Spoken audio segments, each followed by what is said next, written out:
It's time! It's time! You like that? You like that? Woo! It's Waxing Lyrical, baby. Hello, Waxers, and welcome to Waxing Lyrical, Mains and Duts. I'm your host, Mains, and my colleague in the Danger Zone in Rainford. It's Mr. Neil Dutton. How are we, Neil?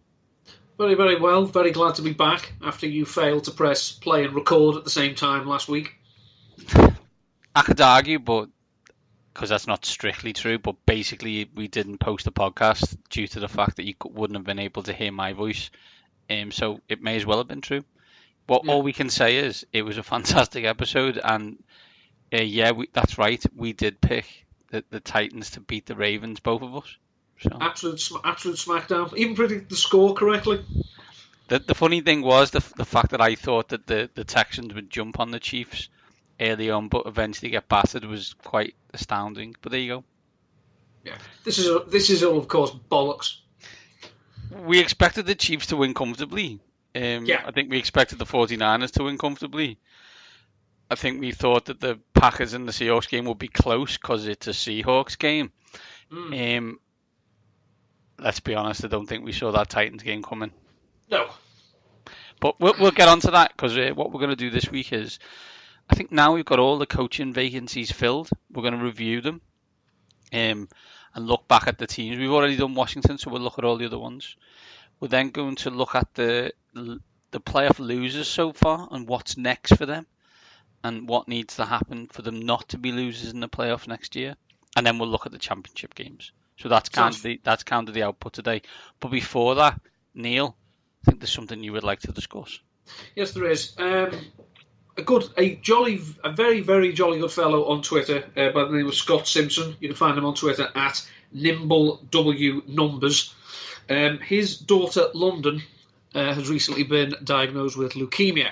Now, as long-time listeners or close associates of ours know, obviously leukemia is something that has affected members of this podcast. It is a subject that's, I'm not going to say it's dear to our hearts, but it isn't, because it's a horrible, vile shithouse disease. Yeah. Which not to tell you, but it's when you hear, especially a child when they're diagnosed with it, it's, as a father of young children, it was deeply upsetting to hear.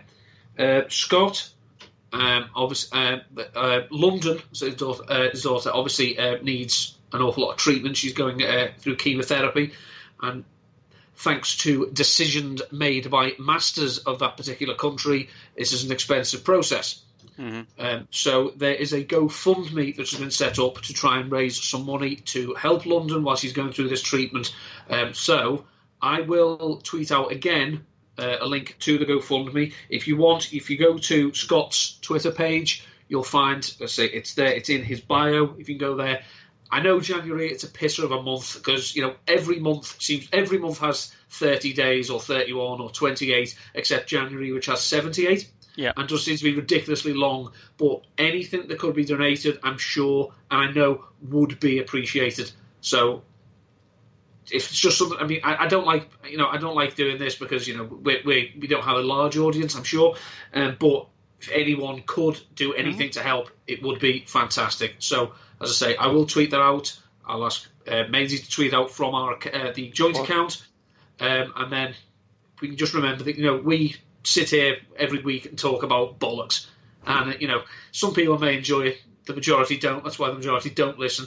But if you can, we don't want, we don't ask for rewards. We don't want payment or anything. But if anyone could do anything for this, it would be greatly appreciated by not just us, but by Scott and London and the rest of the family. Thank you. Absolutely.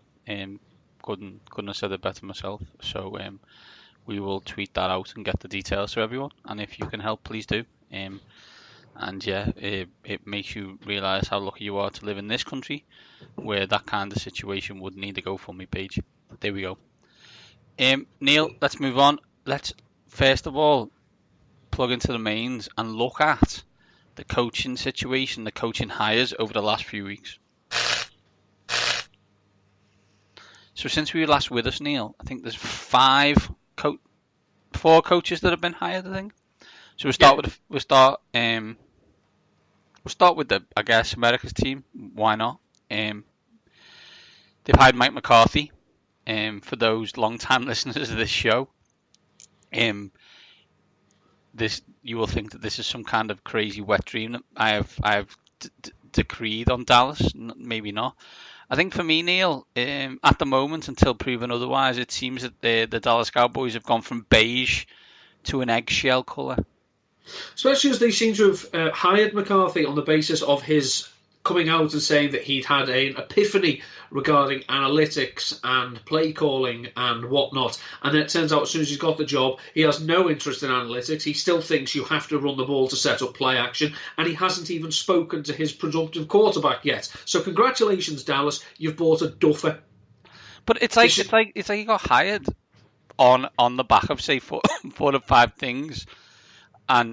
Or we assume, let's just say we assumed that's what he was hired on based on reports that came out. And then by the end of the first press conference he'd had as the Dallas Cowboys head coach, he said either he'd lied about it or that was just not the case. Yeah, see, having watched the Green Bay Packers for a long time, we know that Mike McCarthy isn't creative enough to come up with a good, jokey story in a press conference. Yeah, exactly. So we know that this, I say, it's basically that's what he's done. He's duped Jerry. Which takes some doing. Not many people have done it before.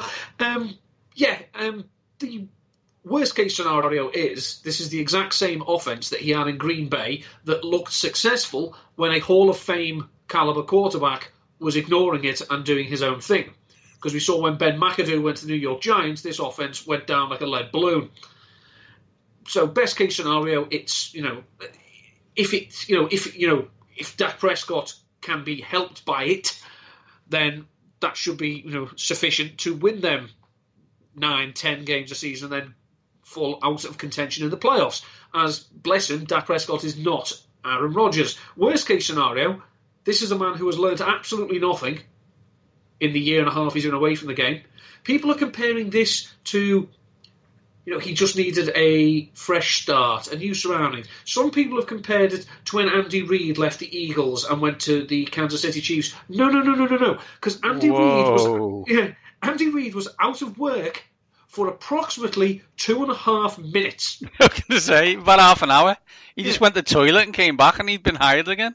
Yeah, Mike McCarthy was fired mid-season and didn't get the job that hiring cycle and then got the job this hiring cycle. The comparisons between him and Andy Reid, other than they were both once employed by the Green Bay Packers, start and bloody well end there.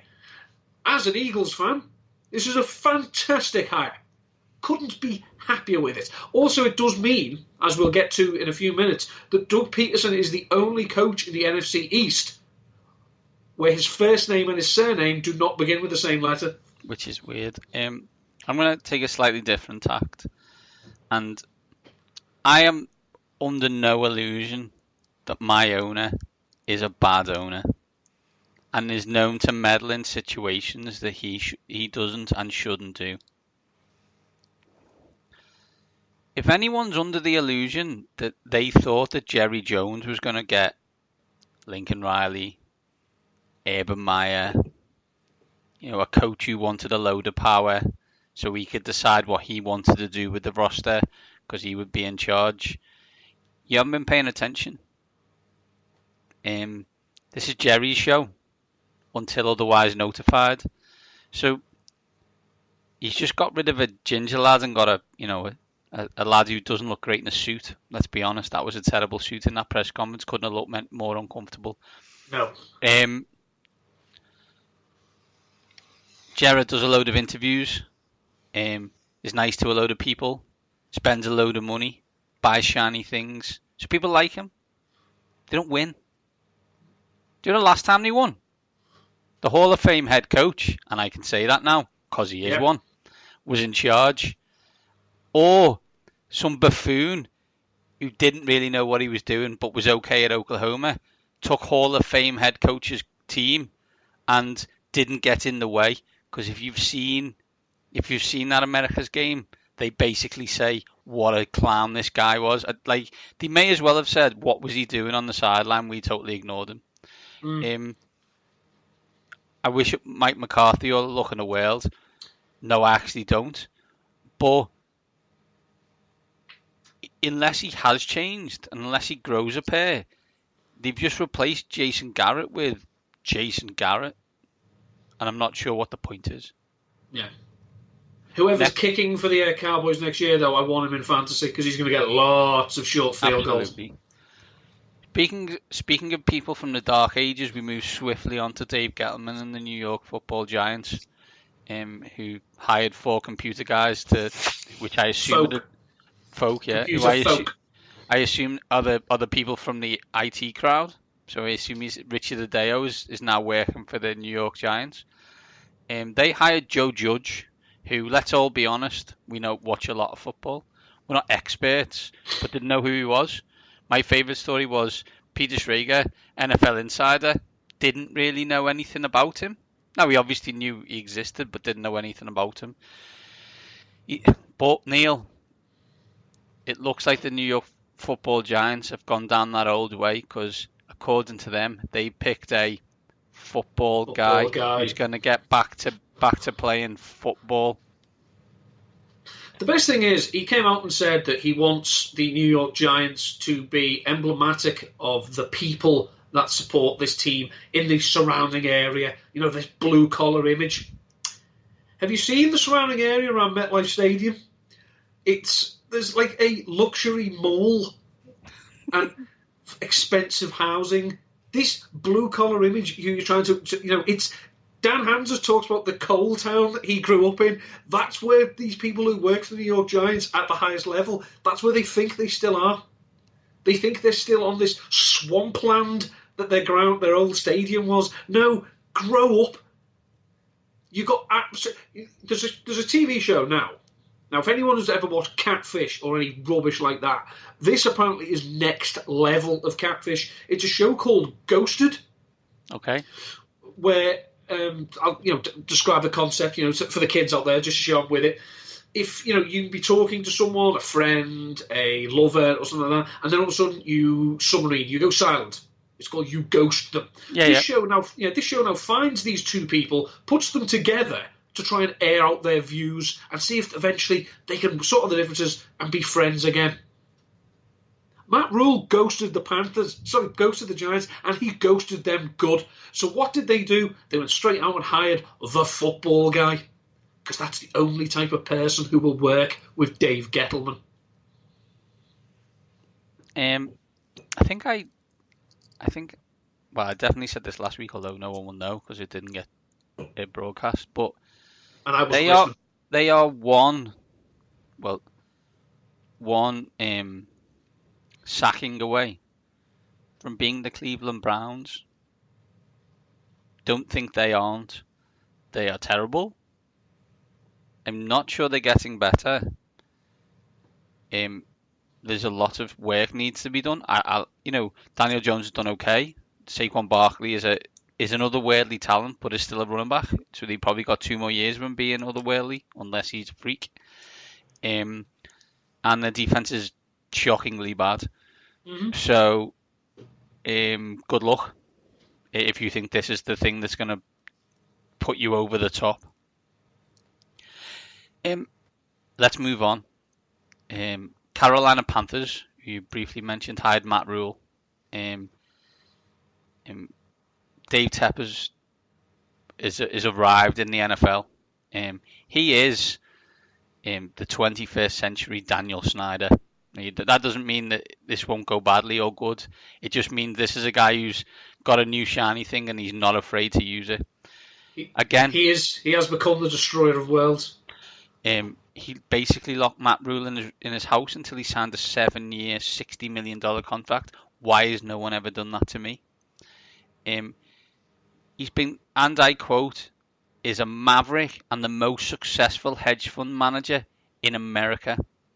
And he's known as a closer, given that. I don't know if you saw that today or yesterday hired Joe Brady. Most people won't know who Joe Brady is.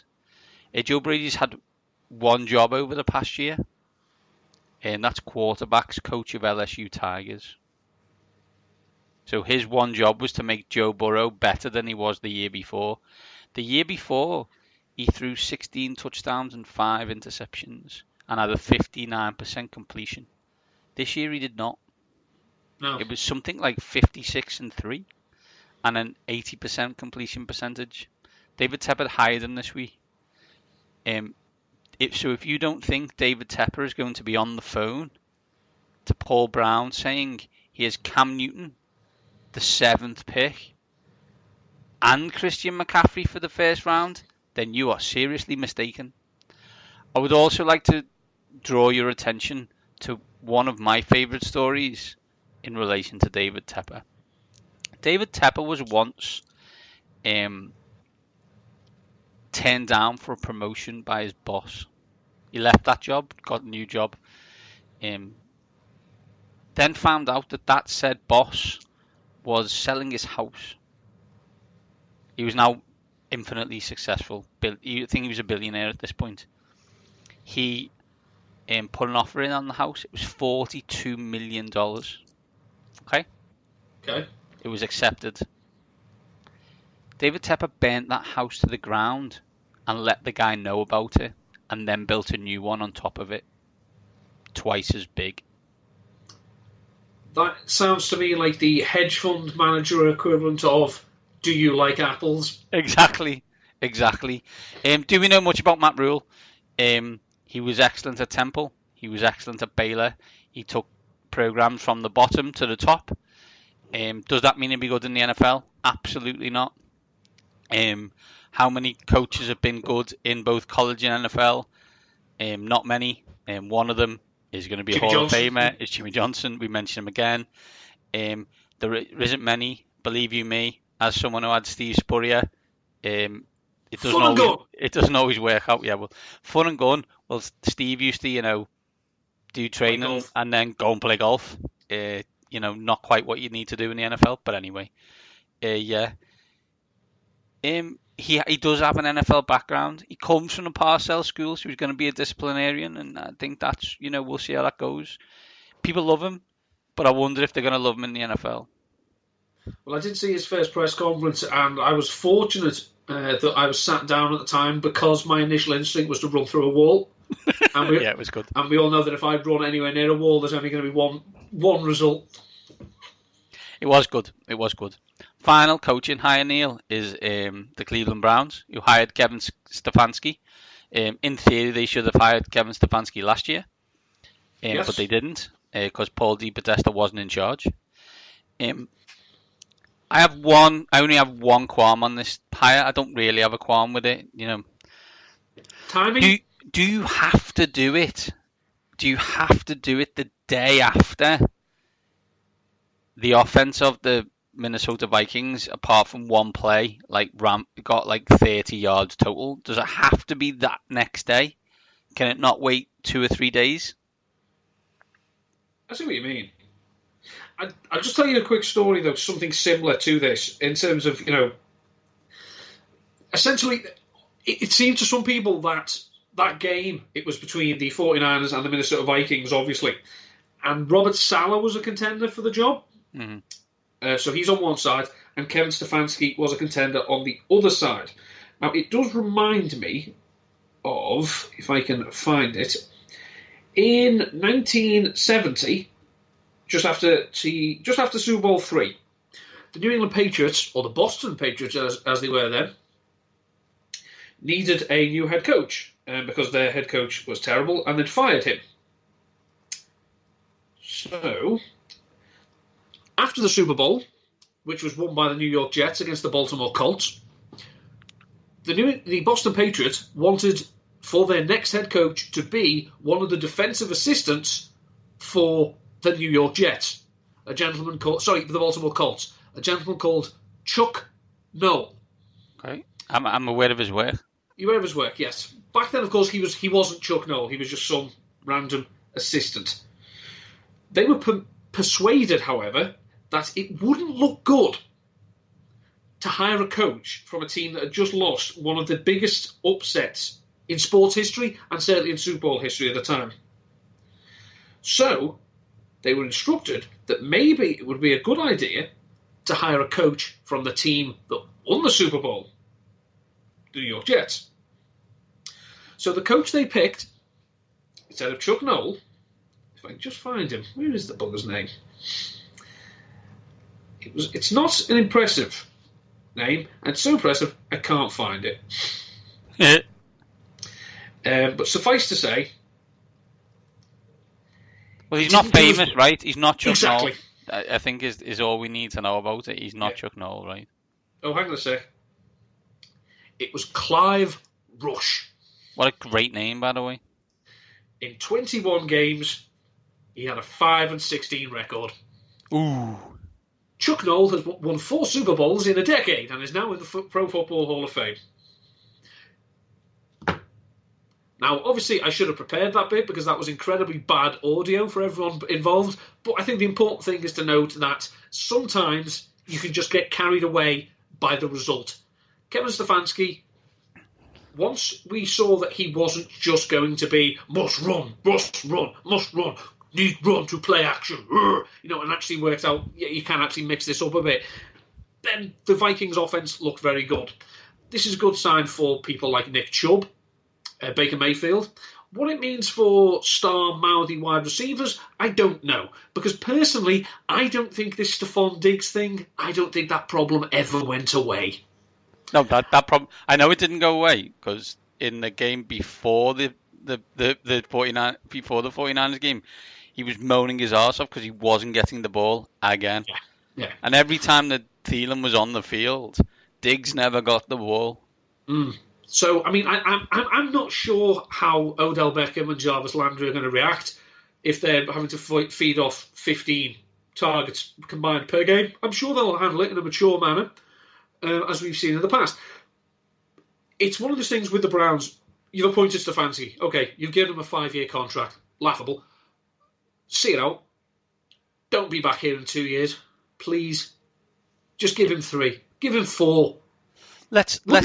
Lovely to let him get 5. Well, let's look at giving. If you decided that you're now going to go down the Paul DiBattista route, how about allowing him to do his job for more than a half an hour and not panicking and going down a route that we don't know what the need is? It should be a situation that if you're going to fire any of them, you've got to fire them all. So Stefanski's got to go. Whoever the GM is got to go. DiBattista's got to go. You make the decision now, you bring them all together and say, look, you 3 are going to work together. I, Jimmy Haslam, am not going to listen to any of you individually. You do not come to me crying about the GM, who's crying about the coach, who's crying about the analytics people. You work together or you don't work here. That's the only situation in which you should make a change if one of them starts to get out of line. Absolutely. You keep all 3 or you fire all 3 and start again. Absolutely. And that's the coaching stuff, Neil. So now what we want to do is quickly go through the 8 teams that have lost. We're going to do it in the order that they lost. And see what now for them in terms of what needs to be done or what doesn't need to be done. First we go to the Buffalo Bills. I don't think that loss has got any better over the last week since it happened. It's still baffling. Baffling is maybe not the word, but you know what I mean. I guess for me, if you're the Bills, you've got to keep plugging away. You've got a good roster. You've got talent. I think you need to get more talent. And you pray. I think you just pray that Josh Allen gets better. That Josh Allen is not Mitchell Trubisky. That's what you've got to pray for. I think it's a situation you have to surround Josh Allen with as many good weapons as possible because I don't think we're in a situation where we saw Carson Wentz was still able to perform with a cast of characters that belonged on practice squads. I think if you lost John Brown, lost Cole Beasley, lost Devin Singletary, I think Josh Allen would become a huge problem. So I think you need to make sure that he is constantly surrounded with playmakers to make that offense Josh Allen proof. But let's be honest, Neil. Like, you've named 3 players who aren't exactly superstars. So let's move everyone down one. Or maybe not Devin Singletary. You know, that's fine. He's a running back and we can keep him where he is. But let's replace Gore with someone of comparable skills to Singletary. Let's make Brown a 2. Let's make Beasley a 3. Let's get a 1 in. Do you know what I mean? Josh Allen is, can be seen a hothead, not in the anger sense, in the kind of, gets a bit excited sense. Let's get him a 6'4", dude. Let's say I'll take one of them 74 wide receivers that are coming off a conveyor belt from Alabama, please.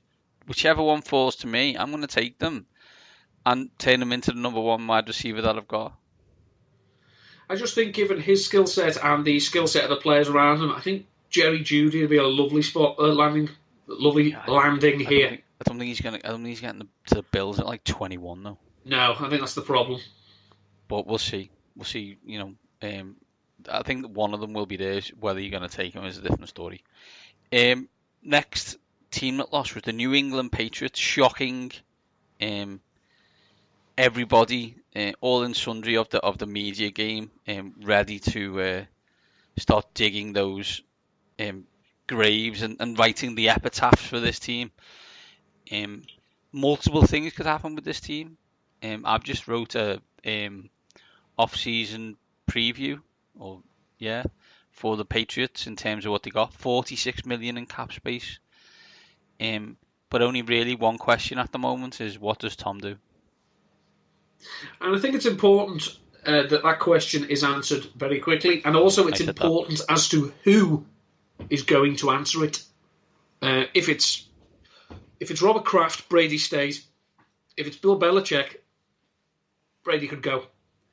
I don't think it's Tom Brady's decision. Yeah, I look and I think, well, let me say it's not. I think, for me, I think Tom wants to play, right? I think so the question is, where does he play? If you're Kraft, you absolutely don't want him to leave.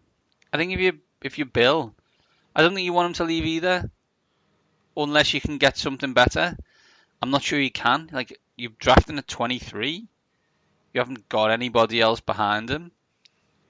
I think saying that Tom was the problem last season is probably an overstatement. He wasn't. He was probably just as good as he was the year before, if you look at it from a numbers point of view. Just didn't look very good. And if you're keeping Tom, that's fine. But let's not be going into the season with, Jacoby Myers, N'Keal Harry, and Julian Edelman, and the rotten corpse of Ben Watson at tight end. Do you know what I mean? Let's get some. It's the same with the Bills and the Pats are similar, right? The defenses are good. Let's get an offensive weapon. Let's get one. And okay, it's not like you can pull Gronk off a conveyor belt, but let's get a pass catcher. There's a couple in free agency you could go for. Do you know what I mean? Like, I know we all love Austin Hooper on the pod. Said no one ever, but there's people who can catch the ball in the end zone, who can run routes and get them, and that's what they need. It comes down again that they've been notoriously bad at drafting skill players, which is why you look over, aside from Gronkowski and some bloke called Hernandez, may have heard of him. If you haven't heard of him, go and watch the Netflix documentary. Mm-hmm. You look at the most successful offensive players during the Tom Brady era. Randy Moss, trade. Wes Welker, trade. Dante Stallworth, trade. Julian Edelman had to sit and learn the system for 3 years. So let's look similar to that. And then let's look at other people, that they've got there. Rex Burkhead, free agent. These are people that have not been very good at producing their own skill players. Now, Sony Michel fell off a cliff last year. That's because the offensive line wasn't very good. But he ran harder at Georgia than he's running now. That's a problem. And I say, we've seen great defense doesn't carry over. This offense is not good enough to meet the defense halfway. If that defense drops off, this offense can't bail them out. They need to do something. But as I say, what they do depends on who they think their quarterback's going to be. Yeah, absolutely. Next team that lost was the New Orleans Saints, and probably the shock of that.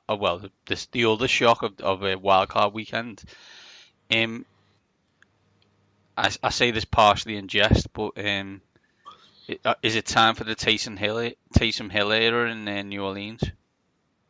See, all jokes aside, and I very rarely make that concession, you will never be able to convince me until the suns burn cold in space. You'll never be able to convince me that Drew Brees is a fan of this. I'll just stand over there for a minute. We put the other lad in.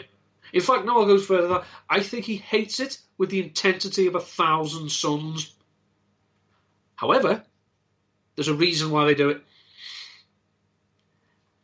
Whether, that Sean Payton wants to show off how clever he is offensively, yeah, that's great. But let's look what happened in that game against the Vikings. You had a big play from Taysom Hill. You put Drew Brees back in, and what happened straight away? Brees fumbled the ball. Now, I'm not saying it was straight away. It was because he'd only just come back on. But the rhythm's gone. They're out of sync. You've gone from a centre exchanging the ball to one quarterback and a play later having to go to another one. That doesn't work.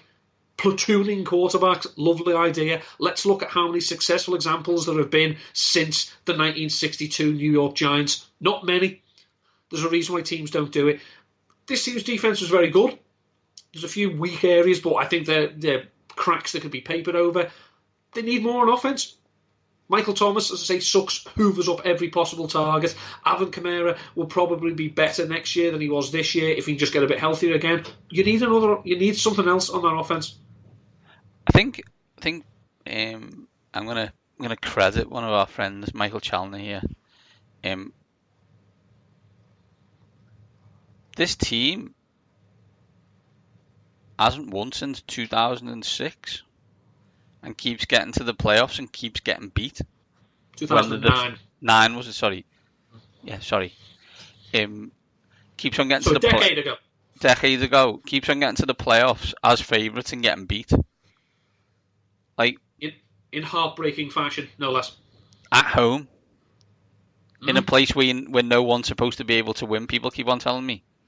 Like all I ever hear is that no one's supposed to be able to win there, but people keep on winning it all the time. When you're like favoured by 10 points. So when do we start saying, Sean, do you not need to be better here? Does someone not need to hold them accountable and be better? Maybe having a front office that's running another sports team at the same time isn't the best way to do this. Yeah, again, there's a high possibility that the reason that there's no question is that the GM and the coach are the same person. Mm-hmm. Let's move on to your Philadelphia Eagles, Neil. I think we can have an honest conversation because we're a week further down the line, so I'm going to start. You need to get everyone fit. I think that's naive to suggest. I'd also suggest not hiring people who have a tendency not to be fit and think that they're going to be fit this time. It's a bit stupid. And I want to have a private conversation between friends about Carson Wentz. Carson Wentz is a talented quarterback. People would like Carson Wentz to play for 15 years. The hit that was put on him by Jadeveon Clowney was dirty. If you don't agree with me, that's fine. What I would suggest is listen to the Ryan Russillo podcast and Chris Long will tell you that it's dirty. Chris Long was a defensive lineman. They called it pancaking. However, Russell Wilson doesn't happen to Russell Wilson. But it would happen to RG3. You need to be less reckless with your body. You need to understand that the only way this team wins is with you healthy and on the field. Mm-hmm. Stop holding the ball so long. Stop trying to make every play the highlight play. There's nothing wrong with throwing it away. Yeah. I think in the last few weeks of the season as well, we've seen that Wentz was prepared to take what was given, but maybe, again, not an issue of his making, but maybe it's his first playoff game, and it's a big stage, and this is where Nick Foles excelled almost for the Eagles, and still that one last hurdle. I must make this play early in the game just to show I've arrived. It was stupid, but nothing terrifies me more watching quarterbacks go head first because you're not protected. Correct. You shouldn't be. The hit itself, as I said, whether you think the intent was dirty or not, irrelevant. It was a dirty play. Now, accidents happen, but it's incredible how many accidents happen to people who the game after then getting 15-yard penalties for swinging people by their face mask. But I digress. This team cannot build their offense on players who, if they go down, it goes into the shitter. You've done it 2 years in a row with Mike Wallace and Deshaun Jackson, similar players. You want speed, that's fine. You can have more than one speedy receiver. The Chiefs have got a bloody boatload of them. Yeah, we're going to say that that's all they've got, like. Yeah, they're lousy with them. So you've got to sort out corners. You get speed there as well. So it'll help Jim Schwartz actually call the defense as he wants to call it. At the moment, he's limited because he wants to play man coverage with 8 men in the box. That's great in theory, but if I'm supposed to be covering DK Metcalf, bad things are going to happen. So I think the Eagles have got themselves in a position where they can afford to make some changes. They're going to have to make some tough decisions because there's some heroes of the Super Bowl on this team that need telling to go away. Howie Roseman came out last week and said, my biggest problem is I get too attached to players. Well, that's not your job, mate. You need to be looking at these from a numbers point of view. That's what you're good at. Jason Peters wants to come back and play. Tough. Go and play somewhere else. Thanks for everything. No, Darby and Mills want new contracts. Here's what we're prepared to pay you. Think you can do better? Go and do better. Nelson Aguilar, I literally don't need to see him play football again, let alone for the Eagles. Make the tough decisions now. Because the window after that last Super Bowl, it's closed. And to be fair, the Eagles closed it on themselves. Next, Neil, we'll move on to the teams that lost this week. First, Minnesota Vikings, crushed by the San Francisco 49ers. It wasn't close. It was stopped the fight pretty quickly. I guess the question I have is, in talking and windows closing, is the window closed for the Vikings? Can they get better given the roster and the coach and the financial positions they put themselves in? The financial positions are absolutely screwed because they have less cap space than anyone in the league, and they have a quarterback with a fully guaranteed contract coming into the last year of his. So where's the stability there? Is he going to be betting on himself again? Because you can't tag him. You've said that. You can't tag him. You don't know about the coach. He's on the last year of his deal. He fired his defensive coordinator. He's lost his offensive coordinator. Yeah, you can fire all these people around you, but eventually it's going to come back to the person who's making these decisions. Now, Mike Zimmer used to say he could, go to a 7-Eleven, come out with 2 cornerbacks who could play cover 2. Don't go to many 7-Elevens anymore then, do you, Mike? Clearly you've stopped shopping there. Because defensively, they were not good. Yeah, you can rush the passer, that's great, but if I can get the ball out quickly, yeah, you can have Bruce Smith and Reggie White on the defensive line for all I care. And again, I think they have a problem on offense in that you shut down Dalvin Cook and everything went to shit. And you've got a disgruntled wide receiver in Stephon Diggs, who is commanding a hefty fee. You've got a tight end in Kyle Rudolph, who, yes, he had his signature moment, but comes out and says things like, and they say Kirk can't win a big game. Yeah, do you know why they say it, Kyle? Because he doesn't. He did it once. That doesn't mean that's why narratives exist.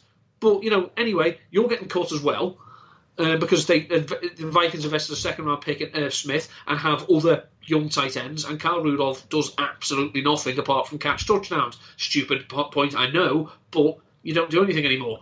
It's one of those situations, again, where it's going to be dependent on who their offensive coordinator is and see what they do.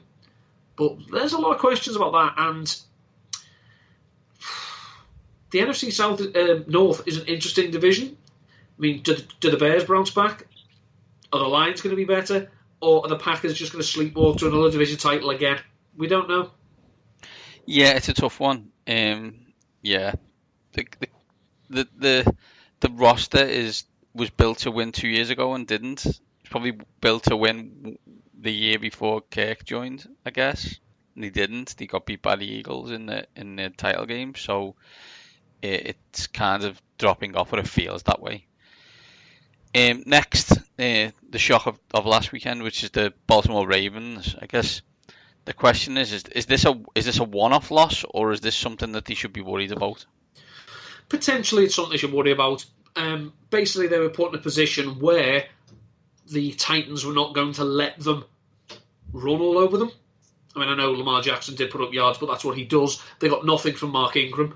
Very little from Gus Edwards, and Justice Hill was on the back of milk cartons. So again, it came down to a question of, we're going to take them away. And for the first time all season, the Titans said, no, we're not going to let tight ends beat us either. So if you want to beat us, you're going to have to go elsewhere. And there was a spark with Marquise Brown. He had a big day, probably his first one since week 1. You need something else. You need another wide receiver, whether that's Miles Boykin stepping up. You need people to stop dropping the bloody ball. That would be a lovely thing to see. Defensively, they need to get better at rushing the passer, because they blitz an awful lot, and that can confuse quarterbacks. But if your quarterback isn't going to be passing, and all he's going to be doing is running against you because you have a 6'5" force of nature, which not every team has in their favour, that's fine. But it neutralises what these blitzers are going to do. So they need to get better at rushing the passer, and they need to get better at giving Lamar Jackson weapons for him to operate as a passer. Yeah, I think if we looked at our preseason information on the Ravens, we thought they were going to be better than the year before, but still lacked playmakers. Now, through the regular season, that wasn't shown to be true. I think sometimes you just get into a matchup that's not very good for you. And they're fast and small, and and the Titans are big and physical and knock you about. And for whatever reason, it turned into a game where the bigger team won. Now, that may not happen all the time. However, spoiler alert, the Chiefs should be watching that Ravens game in fear, because in theory, the Chiefs and the Ravens are very similar in structure and outlook. So I'm not Lamar Jackson was the MVP, and he still did a lot. He made a couple of bad decisions and was handed a couple of bad plays on 4th and 1. And things went against them. I think they got into the Titans 30-yard line, or inside the 36 6 times, and got 12 points. Yeah. That's not normal. Especially, let's be honest, it's not normal, because they have Justin Tucker, so the minimum they should have is 18 points, right? Do you know what I mean? Yeah, at a bare minimum. Yeah, so it didn't go their way. I think they're probably a year ahead of where they thought they were going to be anyway. So just carry on doing what you were going to do. Let's get some more playmakers. Let's see if we can get the defense a little bit better, and then go from there. They are, of course, going to be aided by the fact that they're going to have pretty much their entire coaching staff together still. Yeah. Greg Roman didn't get a gig. Wink Martindale didn't get a gig. Just a little thing as well, though. If you're going to use this game as affirmation that you were right about Lamar Jackson all year, piss off. You obviously weren't, because if we play a game of games where he was good and games where he was bad, it's probably 15-2. So congratulations, you picked the 2 out. Yeah, but of course, as we all know, great quarterbacks, like Peyton Manning and Jim Kelly and Phil Rivers and Drew Brees, they were all instantly successful the first time they played in postseason. Correct. Or were just infinitely successful in the playoff, full stop. Oh, of course. Sarcasm font. Yeah. See Dan Marino for details. Next team, Neil. A team that were 24-0 up in the craziest shizzle I've ever seen in the first quarter, possibly ever, is the Houston Texans.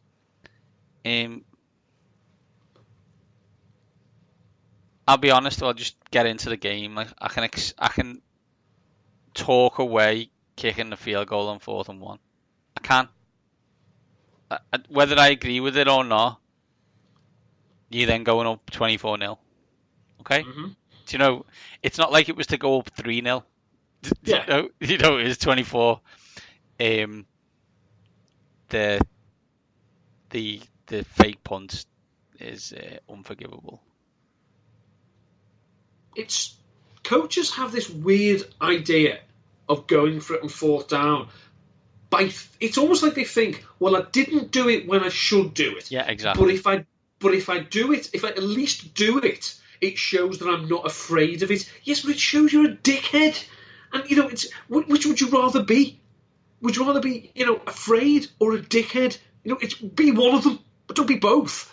Which is what Bill O'Brien managed to do. As soon as he didn't go for the first one, I wanted Big Red to kick his ass. It was one of those I like Andy Reid. I've an awful lot of time for what he did for the Eagles. But if he loses in the playoffs, it's no skin off my nose. As soon as they didn't go for that first fourth down, I was like, no, I'm in.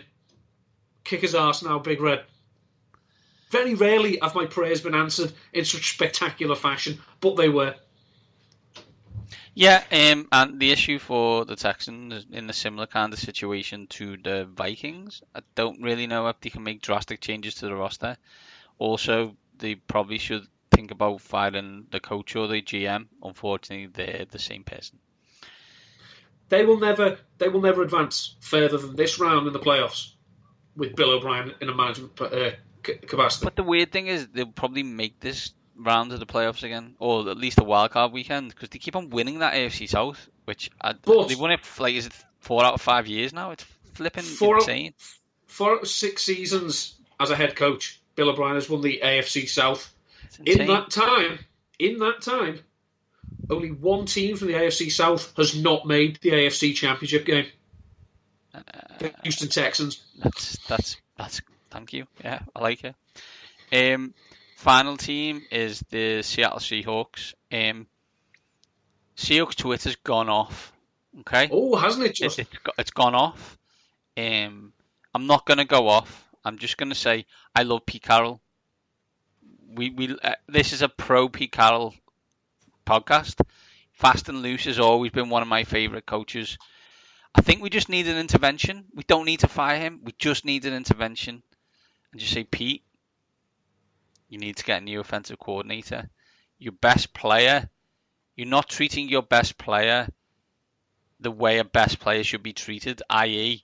making him make plays as much as humanly possible. Yeah. Basically, Pete Carroll has gone the Harvey Dent way of, you either die a hero or you live long enough to see yourself become the villain. Yeah. Now, the one constant theme that I've seen from people whose opinions I respect on the matter is the way Russell Wilson starts playing when the Seahawks are 21-3 down. Imagine that at 0-0. Well, that's it, isn't it? That's got to be the thing where you've got to say, why are we not allowing him to do that? They still think they've got the Legion of Boom, and they haven't. It's not a good defense at all. No. And they think they've got a ground game that can sustain and punish. They can't.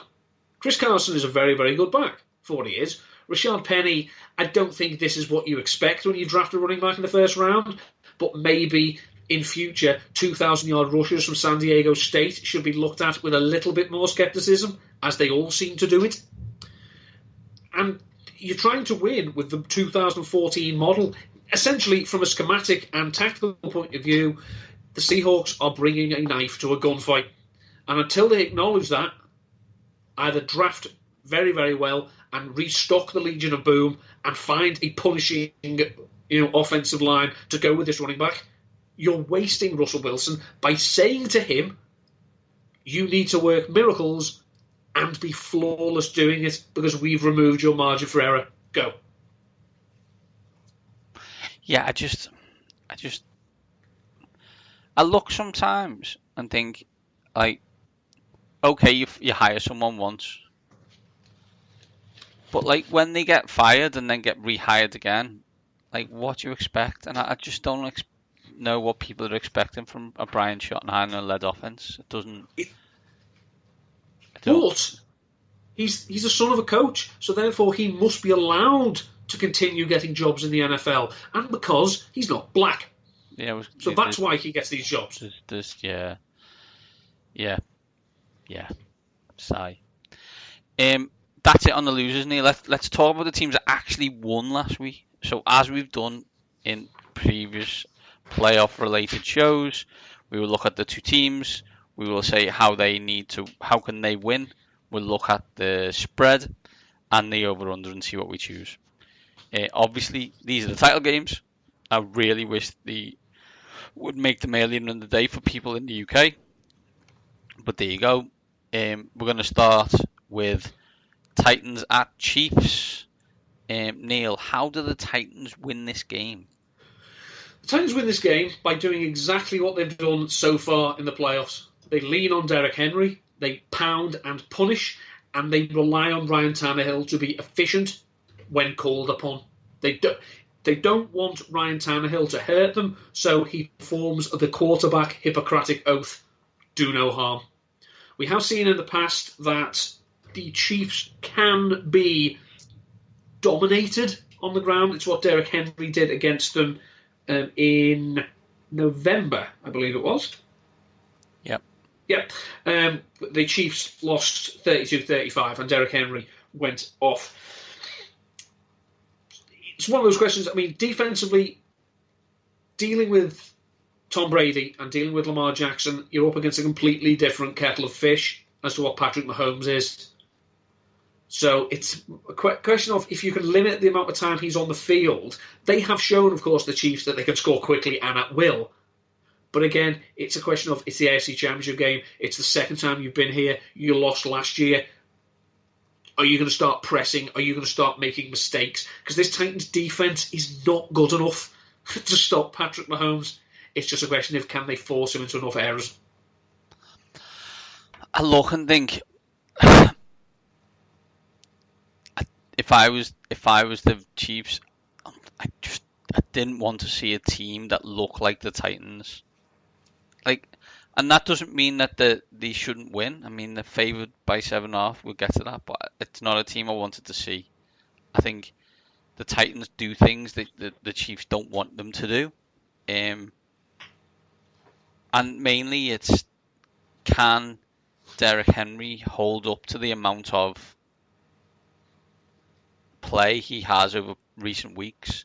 If he does and he gets a lot of yards, if Ryan Tannehill stays efficient and makes a couple of plays, there's a situation where the Titans are going to the Super Bowl. How did the Chiefs win, Neil? They stay aggressive. They keep their foot on the gas, and they score at every possible opportunity. And basically, it may well be a case of they tell Harrison Butker that he's having the day off. They don't go for 3. They get 7 or nothing. Yeah, I think I'm with you there. I think you gotta play like your hair's on fire, right? Do you know what I mean? I think last year there was a couple of plays you want to take back in that title game. I mean, it goes without saying. They went to the AFC title game and didn't win. They don't want to be in that situation again. When they have the ball, score, and they can score. We watched them do it against the Texans. Now, weirdly, although the Texans beat the Titans, I think the Titans are a better team. But the Chiefs have ways to score lots of points, and they just need to do that and not panic. I think sometimes, against the Texans, they didn't panic. Right? They fell behind and didn't panic. Do the same. If something bad happens, don't worry. They can score in spurts. We saw it. It was 21-0 to 24-0 to 28-24 in 5 minutes of play. It was crazy. And don't be afraid to throw it to Tyreek Hill and Kelsey 20 times. Because as I say, the Titans have struggled against tight ends all season. Well, you've got the best. George Kittle obviously is fantastic, but Travis Kelce's still the best tight end in the game for me. Give him the ball. We saw what he did against the Texans. He manhandled them. Tyreek Hill had 4 catches last week. Now, they have the added advantage that it's not a question of if we don't feed Tyreek Hill, we have no chance. Because, as I say, they've got speedy wide receivers coming off their arse. But it's a question of you don't have to have Mahomes sit back in the pocket and wait for these people to get open. Get the ball out of his hands, put it in the playmakers' hands, and let them create magic themselves. Run them ragged. Because you can argue that the Titans' offense has been outstanding ever since Ryan Tannehill came in. Well, that's great. Keep them off the field. So don't 3 plays, 70 yards, touchdown. That's great, and that's what we want because you want the Titans to come and play your game. But maybe slow it down a bit. Maybe have a 10-play one, Because it'll be a case of, as we've seen, and we've said for 2 weeks running, well, we would have done if people listen to us. If you can make it that it is not in the Titans' best interest to give the ball to Derrick Henry, you're going to beat them. If he is still a factor in the third quarter, then this is going to be close, and it'll go a lot longer than people would have expected. But if he is not a part of the equation after half time, the Chiefs are going to win. Yeah, Chiefs are favoured by 7.5, Neil. That's a lot. Who you got? It's a lot. after what I just look and think. So we're given 5 against the Patriots. They were given 10 against the Ravens. And Vegas are like, no, we're going to triple down and make it over a touchdown. I mean, I think the disadvantage is for the Titans is that Dean Pease didn't used to work for the Chiefs, whereas he did work for the other two teams. So his revenge isn't here. I'm going to take the Chiefs, and I'm going to take them to cover. I'm going to be right about someone beating the Titans before long. I've got to be. I look and it sounds ridiculous, but I really think there's a situation where the Chiefs may have actually preferred to play the Ravens over the Titans, just in a matchup sense. It sounds ridiculous. I think the Chiefs. I want the Chiefs to win. But I'm gonna take the Titans to cover. I think it's gonna be close. Which makes it fun. Next game is Brett Favre against Steve Young, Neil. It's old school. It reminds me of my youth. It's Packers at 49ers, which I think you said happened 4 years on the run between 92 and 97 or something. 95 to 99. Sorry, 95 to 98. Fantastic. Those were the days. On that note, how did the Packers win this game, Neil?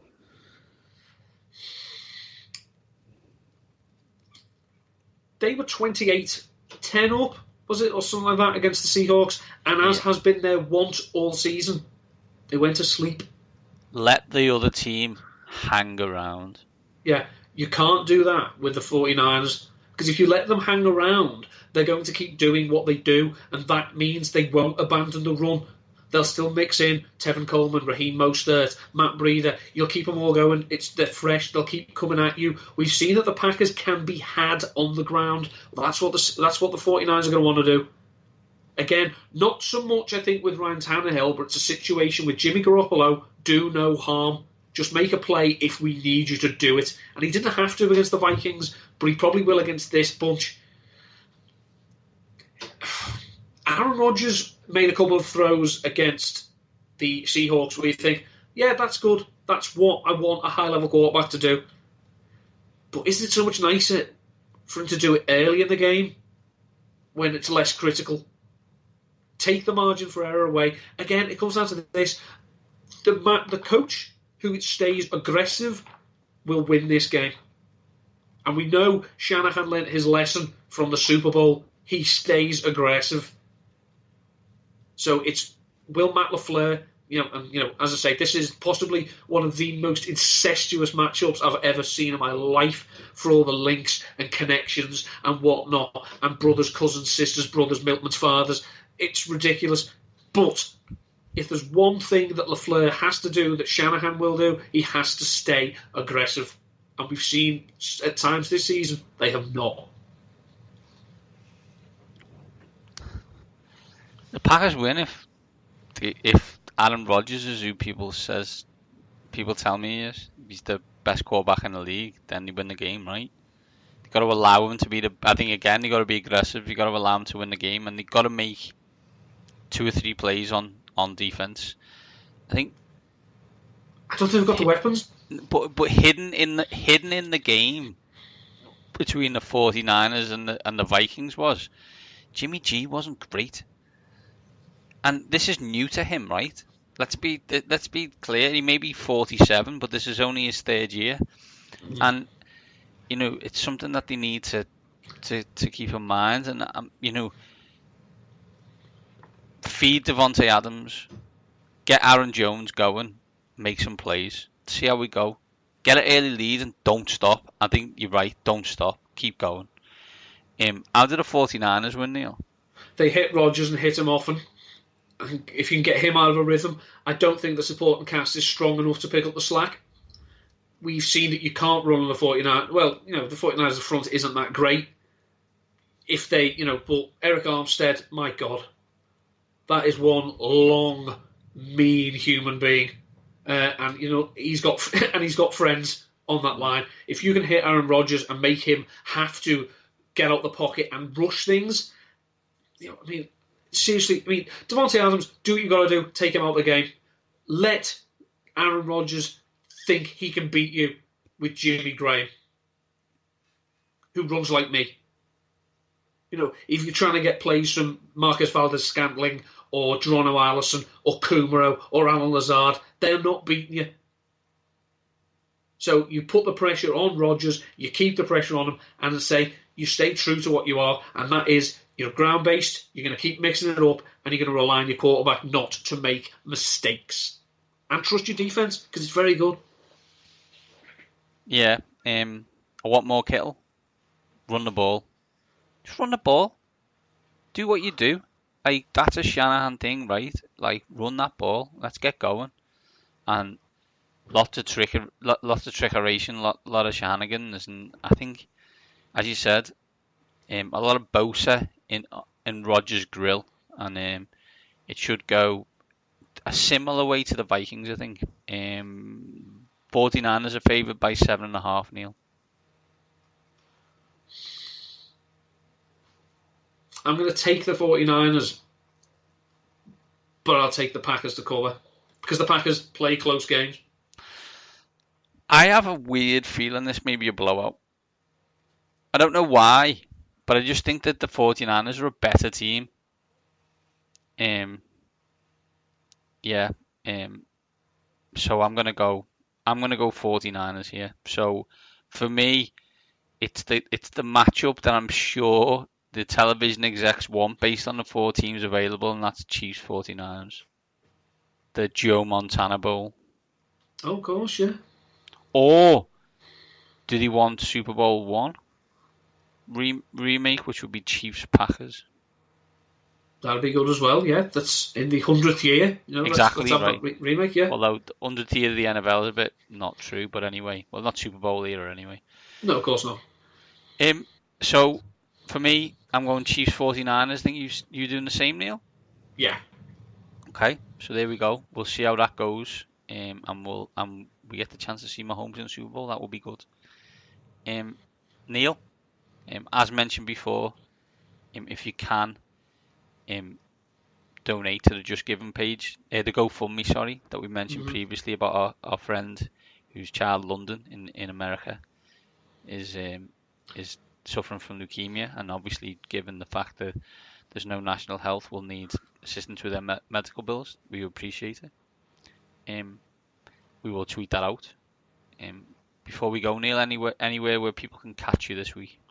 Yes, I've written a piece for Player Profiler. It's on players who will be at the Combine or All-Star games who are likely to be first-round picks, so quarterbacks, running backs, wide receivers, and a couple of tight ends. So that's on Player Profiler. Apart from that, not a lot else this week, trying to take it easy.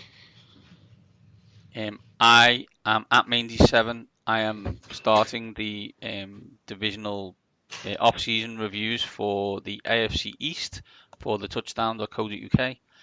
I'm looking forward to doing that. First one will be out in the next few days, and it will be the New England Patriots. Enjoy the semi-finals, I guess, of the NFL. We are nearing the end. It's nearly time for breaks and interview season for us. So until next week, when we get to talk about those 2 games and look forward to the Super Bowl, these two top guys are out.